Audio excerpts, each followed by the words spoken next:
Hi everybody, welcome to RipTech Labs. This is an RCA 16x3 AM radio receiver from, I can't remember the exact year, but it is post-war, I believe, so I'm gonna say, judging by the cabinet, this is like mid to late 40s. I'm pretty sure of that. I could be wrong, I will let you know. But this is a vacuum tube radio. Now, this radio is in impressively good condition. Got a couple of scratches here on the side, which we're gonna have to deal with them. The top is in really good shape, but the lacquer is a little crunchy and rough. I don't know if you can see that. All the little marks and waves in there. We're gonna eventually try to deal with that. But right now, what we're gonna do is we're gonna see if it works for one. Then we're gonna open it up and take a look at it and see what's obviously messed up. If there's anything obviously messed up, then we'll know where to start. If not, then we got a good series ahead of us, don't we? So let's get going. So yeah, this is an RCA 16x3. Like I said, I don't remember the year. Does it say on here maybe? Oh, manufactured. Let's see, we got stickers. What does this decal say? You can see here, this is a 6-tube radio. Let me zoom in on this, which is kind of interesting, really. So right there, you can see this is a 6-tube radio. I mean, you got your usual, these 35s, I'm gonna guess, are your this is probably your output. That's got to be your rectifier, and then these 12s are your god dang it, audio, your detector, your IF, and being a 6-tube, it probably has a secondary IF or something like that, transformer. Not exactly sure. We'll find out when we get her opened up and we look at the schematics and stuff. So, like I said, well, let's zoom back out here again.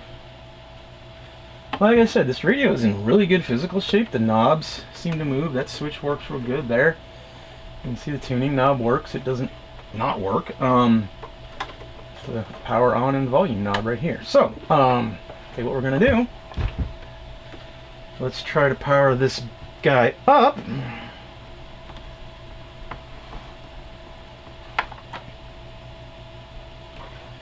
And see what we can see, right?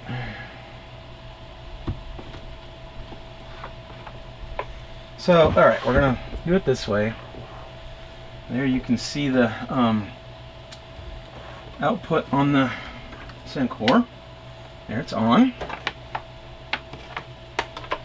you can plug it in. Now this plug, as you can see, is in really good shape. I mean, this may have been added at a later date, but it very well could be original. Post-war rubber stuff was usually pretty good. It was the pre-war rubber stuff that's usually a nightmare, because the rubber was natural rubber, tree rubber, and it would disintegrate over time. I had the 38 RCA that I repaired, had to replace like every single wire in it because the insulation would just fall off in chunks and it was completely worthless. But so yeah, you can see I got the Sencor on. This plug is in really good shape here.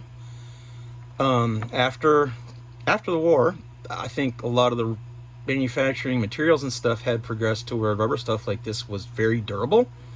Pre-war rubber was not. The wires and stuff in pre-war sets are usually disintegrated because they use real rubber from real rubber trees versus whatever this stuff is, which is probably some kind of, heck, I don't know what the heck they made it out of, but it's not, you know, rubber tree rubber. It's something else. Much more durable. I would plug this in any day of the week, which is what I'm going to do. All right, so it's on. I'm going to turn the radio on. Can you guys see this in that picture? Yes, you can. Turn the radio on. I can't tell if there's any lights or not. Well, I don't have the voltage turned up. So yeah, that's what's going to happen. All right, let's turn, get that out of the way. Turn the voltage up. Don't have any, I mean, on tube sets, you will see that knob right there. You'll see that dial move pretty much every time as that thing gets a little bit higher. Okay. Uh-oh. I'm hearing volume independent hum. That tells me the power supply's got an issue. Okay, that helps if I put it on current too, doesn't it? So we turn the power, turn the power, turn the power. Not shorted yet. But hear that? No sound, no reception, Oh. Yeah, that's independent of volume. That is filter caps, I think, at least to start with, since it's completely volume independent, or it could be something related to the output circuit. Who knows? We're going to have to open her up and find out. So, that's what we're going to do. Let's go. Unplug it, turn it down. Now, alright, let's crack this bad boy open. So we've got 4 little screws. I think these are thumb screws, aren't they? Yeah, they got a slot in them. So, I mean, this thing is in really good shape. I mean, look at this back cover. It's still got the it's original with the original finish and stuff on it. I mean, is that gorgeous or what? I don't think I needed to take those out, but I'm going to anyway. I need something to put it in. If only I had a lot of little boxes and cut. Brilliant. Okay. I'll take the rest of these off. I'll probably either speed this up. Oh, there's nothing there holding that one on. Oh, that came. Okay, well, that's cool. I can fix that. Yeah, looking at the back of this cabinet got dropped a few times because you can see here this little wood block is actually still attached to the cardboard and not here in the wood. And you can see here in this corner it's a little loose, so I'll have to go out in the shop and get my clamps and stuff. Okay. Zoom in on that. Important to replace tubes. Remove only 2 screws holding brass brackets or wood spacers. You don't hear that on it. See that on a piece of modern gear anymore, do you? Alright, so I'm guessing this is what they're talking about, which, okay, we gotta take that off. Brass brackets or wood spacers. Yeah, sure enough, those are wood spacers. I mean, god dang, that's crazy. Okay, that's like attached to that, so that's cool. Now, if I'm really lucky, this has got a phono input, and I'm sure this is, external antenna. But this having a phono out or a phono input, maybe that's an output. I don't know. Look at the drawings, but that will make putting a Bluetooth receiver on this pretty trivial. With the separate input, I can just set that up to use that input. And okay, what do we got? Oh, this is like connected. What? All right. What's this connected to, pray tell? Okay, the spacers come out. That's neat. Oh, good. That's the antenna. I don't know if you can see that in there. I'm going to have to take it out. Well, here's what I'm going to do. I'm going to take these knobs off the front. And then we're going to take this whole chassis out. It should just pull out. Yep. Beauty. Yep. Hopefully I didn't break nothing. Once my revo point gets here, I'm going to scan these bad boys in and start making a collection of 3D printed radio knobs. Alright, so now to get this out of here, there are 4 screws on the bottom that hold the chassis in. Oh, excuse me. Let's get that out of here. So part of what I need to do here on this bench is rig me up a chassis mount so I can easily flip it over and around and stuff like that. Working on these is kind of a pain because the top side is just covered in stuff. All these tubes and stuff, so if you got to flip it over to work on it, that stuff is all kind of in the way and you don't want it sitting on the table getting all mashed up. So, I gotta come up with something. Usually I got some blocks or something. I'll rig something up. I need to print something up is what I need to do. Okay, that's out. Uh-oh. Something just fell out there on the inside. Oh, good. Okay, so this should just slide right out. Oh yeah, come on. Oh yeah. Alright. Okay. Yeah, say something fell out, another piece of... Like I said, this radio's in good shape, but it's been dropped or hammered once or twice or something. I don't know that this has ever been apart because... Oh, this is damned interesting. Okay. Now this is one of these things that old radios you will often run into, and people freak out about it. Okay, well, why is it off? Okay, so this is one of these things that old radios you run into once in a while. I am 99% sure that this sheet of stuff is asbestos. Now, this is in pretty good shape. I mean, it's starting to come apart here. Now you're all sitting here going, oh my God, you're touching it with your bare hands. You're breathing. It's like, well, you know, it's asbestos, yes. But unless I stick my face in here and snort a big line of this stuff, this isn't going to do anything to me. I mean, I'll put on, you know, I'll try to hold my breath when I take it out because it's going to poof dust everywhere. And then I'll have to vacuum this whole thing out. But all I'm going to do with this is just fold it up and stick it in a plastic bag and throw it in the trash.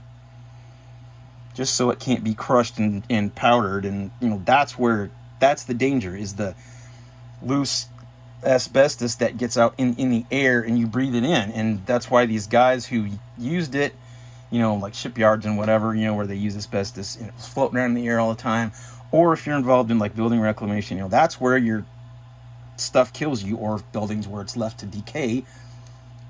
You know, this is in very good shape, but it's got staples on here that I'm going to have to pull out. So let's get cracking on that. Let's see if we can pull these out without too much damage. Maybe I just need a knife or something. I don't know. Okay, there's one. And I'm going to have to pliers the rest of these out. But, yeah. Okay, there's one. Yeah, it's kicking up a little bit of dust. So, you know, I'm not going to stick my face in here or nothing. I'm not worried about it. Uh-oh, I just broke my stapler. There we go. Yeah, I mean, this was put in here mainly for heat, so that, because, you know, these radios, I mean, they got warm. They're, you know, analog, 100% analog devices, and those tubes would get warm, the transformers would get warm, although there's no transformers in this radio because it's a series set. But, yeah, it came out. All right. Pair of pliers and yank this last one. Oh, my good pliers are not here. What's the deal? Oh, I love it when that happens. All right. Okay, trash can. Now, it was probably glued also? No? Okay. Oh, there's another staple right there. All right. Okay. Now then, I'm going to go find me a bag. And it doesn't have to be, you know, airtight or whatever. Just a freaking, you know, Walmart sack or anything big enough to hold it. Hell, I might have something. Here we go. I'm just going to use this Amazon envelope. And I'm going to take this out, carefully fold it in half, put it in the bag, close the bag, and throw it in the trash. That'll end up at the bottom of a landfill somewhere where it can't hurt anybody. There you go. So, how to deal with asbestos in antique radios. Just like that. Now, I'm not an expert. If you do this every single day, maybe you should take a little more precautions than I just did, but I ain't worried about it. Really not. That's it. Okay. Before I proceed, what I'm going to do is I'm going to take this outside and I'm going to blast it with some air because, well, it's pretty dusty and dirty, and stand by. I'm going to go do that right now. Alright, interior's all blown out. I should be able to do what I want. But, oh, there's a staple I left in there. Get that out of there and throw it away. Yeah, I mean, I don't need to do anything else with this. The only thing I will probably do is take this glass out and very carefully clean it up. This glass like this, never ever wipe this down with anything wet. On this side, it's probably good. On this side, that's silk screened using water-based ink, and if you wipe that with anything wet on the inside like that, there's a good chance that that's going to disappear and you'll never see it again. Yeah, that's just how it is. So, I'm going to put this aside. Let's have a look, shall we? Okay, so the first problem we have here is this antenna is in the way. So, break out the soldering iron and Where's my desolder pump? There you are. The old desolder pump and desoldering bloody iron. And we're gonna take this thing off.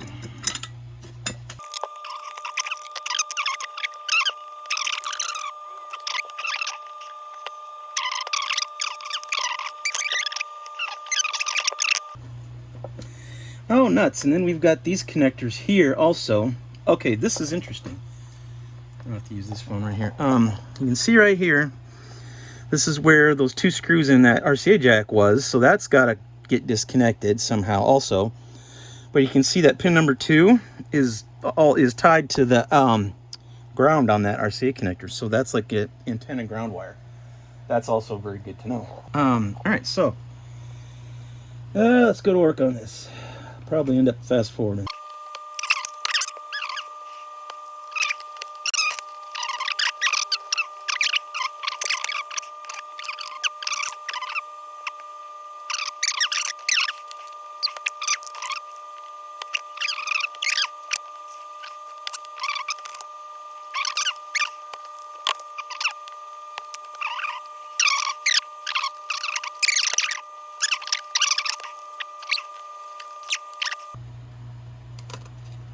There, okay. There's my antenna and our little ports there, but honestly, we may not even need that. So, whoops, that right there. We may not even need this because I may just wire that up directly to the Bluetooth input. Why not, right? All right, glasses back on because I need to see again at a macro range. All right, timeout while I clean up all this solder. Just stand tight.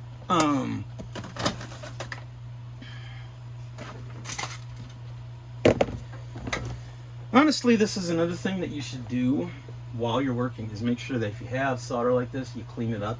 Because, like I said, this is probably leaded solder, and it's probably not good for you to be sitting here breathing it, touching it.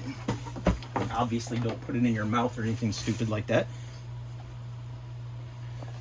But, you know, you don't know. It's very well could be leaded solder, and there's all kinds of stuff in these, like the asbestos and the leaded solder, and there's, you know, I think sometimes you run across like mercury switches and other stuff like that, and yeah, there's some things in there that aren't used anymore for... Alright, so, here we go. Now, this thing here is... Okay, so there's a lamp here. I think I got some of those. Let's see if I can zoom down a little more here. There we are. Whoops. Okay, so this thing is kind of in the way, but if I take that off, then I have to restring that string, and if it's working, I'm just going to leave it there. So these tubes are dusty, this chassis is dusty. Well, flip it over. Oh my, yes, look at this. This radio has never been worked on. Ooh, this radio also... it's going to be difficult to juggle. Okay, so the problem here, jeez, look at that. Yeah, I need to go blow this one out too. But for right now, there's your power cord, your strain relief. That's really awesome, isn't it? There's your output wires, your antenna wires right down here. I'm betting that this guy right here is bad. This big monster is probably the filter cap. I think there's only one in this radio. I have the specs here. Let's have a look. Where's the parts list? Oops. Parts list. Replacement parts. Yep, one capacitor, electrolytic, 10 microfarads, 60 volts. That's it, huh? Wow. So, let's see, 10 microfarad. If I can get it out of my drawers. 10 microfarad. 450 volts. So I always think it's great, you know, when you look at what you're replacing it with, you know, this is what you're replacing this with, right? This whole big thing is that. The other thing you need to know is which side is negative and which side is positive. So, now hold on a minute. That says that it's a dual section 50-30.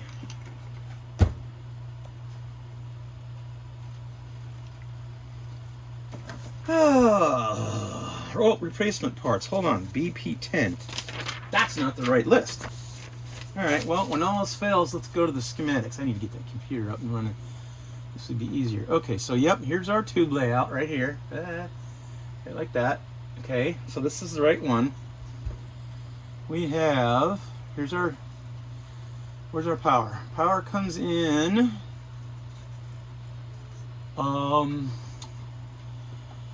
here, down here. Okay, power comes in down here, right? So we have, yep, 30 and 50. That's what it says on the package. All right, cool. See this right here. So yeah, parts list, make sure you're looking at the parts list for the right model. Because I was not. So you got this 30 and this 50 right here. Not this one. Luckily, I have a 30.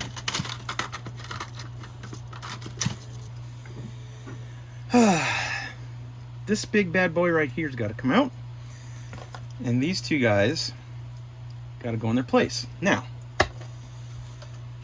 best way to do this, let's see if I can get this upright again so you guys can see what I'm doing and kind of brace it up maybe. This is always half the battle with these things, is trying to work on them, and they're always wanting to fall over. And so anyway, I got to looking at this thing, and there's something I don't understand. I don't know if you'll be able to see this or not. Where the heck did this wire go? This wire is just laying here loose. That's going to be fun. So basically all I have to do here on this is cut this. If you can see them, there's a red and a green wire back there. Way back there. You can see the green one easy. The red one's a little hard to see. And the black one right there coming off of that big black disc. So I got to cut those. Make sure they're alright. Get when it comes out. But it's got to come out. So snip, snip, and snip. So that should just come right out. Yeah? The other problem is these things were assembled in such a way that not always do these components just slide right out. Because like this probably would have been put in first. There. Okay, so there she's out. Let's see right here. Okay. That says, yeah, 50 at 150, 30 at 150, red, green, black. Yeah, I don't know. But I guarantee you, this piece is bad. By that hum. I mean, you do this anyway, you replace it. So what we need to do this is some solder. Silicone tubing, you put on the leads so that nothing else can touch them and short out on it. That's what this is for. So, yeah, I'm not too sure how we're going to do this. The easy way, and I may just do this, is to zip tie them together, kind of like this. It's actually exactly what I'm going to do. I know, it's a hack. Okay, look, I'm not making these showpieces. This is not a can that sticks out the top. This is underneath.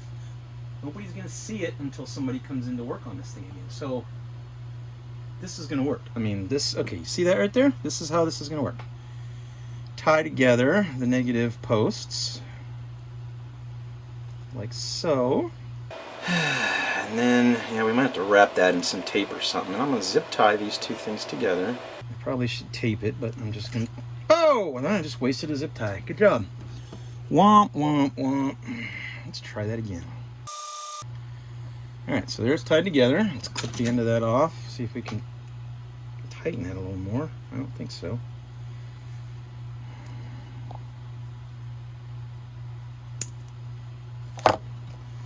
Inside the chassis. Good job. Okay, so let's see here. How am I going to deal with this? I got to strip this wire right here. That's pretty good. And if I can get this to fit over the top of it, then cool. All right. Not sure I'm going to be able to, though, because, whoops, hello. Not sure I'm going to be able to because of this end and how it's made, but I'm going to try. Will it? Will it? Will it? Oh, it just might if I can get. Ah, yeah, ain't that cool? Okay, awesome. And then pull that back up a little bit. Cut that off. Slide that back. Come on, slide that back down top. You know you want to do it. You just did it for me a second ago. There we go. Okay, now I actually should have cut that a little bit shorter, so I got some room to solder. Ah, fucking hell. Might want to cut that out. YouTube doesn't take. Did I just cut the? Oh, god dang it! Yeah, I did. I just cut the damn wires. There. So now what I'm going to do is make a hook on this one. You can see that. Then we're going to make a little hook on this side. And then we're going to hook it together. About like that. Tug, tug. Take our pliers, kind of squish the hooks together. Then we're going to leave it. No, we're not. We're going to solder that together. Soldering iron. Okay. And stuff like this is where you need 3 freaking hands. Okay. Work with me. There. Perfect.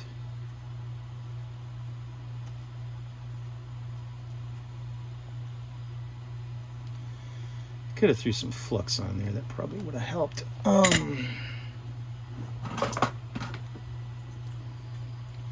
Also would help if I'd make my hooks close. That would make a big difference also. About like that. There we go.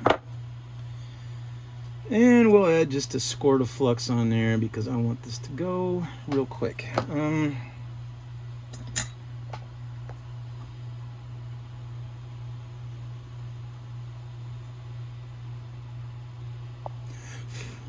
There. Alright.